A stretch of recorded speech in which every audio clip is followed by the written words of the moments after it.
Will everyone stop going to the USA? On August 6, 2025, the US State Department announced a 12-month pilot program requiring travelers from Malawi applying for B1 business or B2 tourism visas to post a refundable bond of 5,000, a 10,000 or 15,000.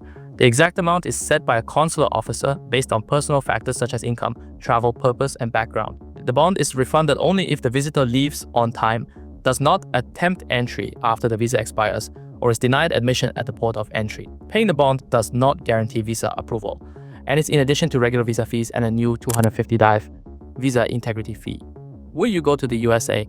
Let's talk about it. And we'll go 10%. So we'll do the same thing. The European Union, very friendly. They rip us off. It's so sad to see.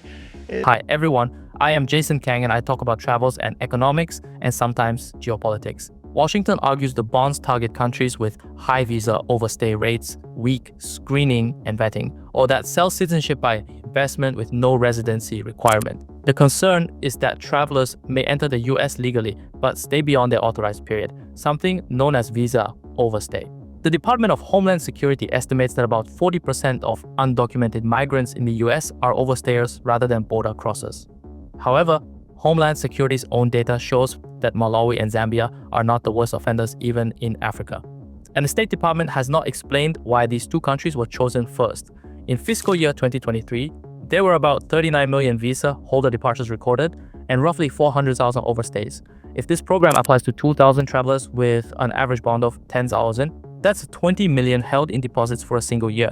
A 15,000 deposit represents more than a decade's income for the average Malawian and over 11 years for the average Zambian. Why? Because Malawi's GDP per capita is 700 per year, meanwhile for Zambia, it is 1,300 per year. For most citizens, this is effectively a travel ban by another name. This is not America's first attempt. The Trump administration floated a similar bond program in 2020, but it fizzled during the COVID-19 travel slowdown. Other countries have experimented too. New Zealand once required bonds for certain visas, but dropped the policy. The UK considered a 3,000 bond in 2013 for high-risk countries, but abandoned it after backlash.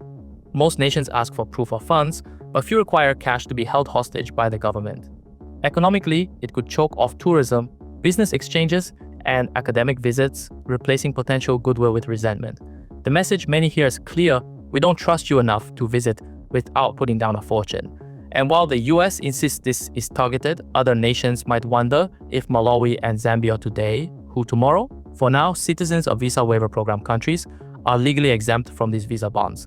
That means tourists from most of Western Europe, Japan, Australia, South Korea, and other VWP states remain operationally unaffected in the short term.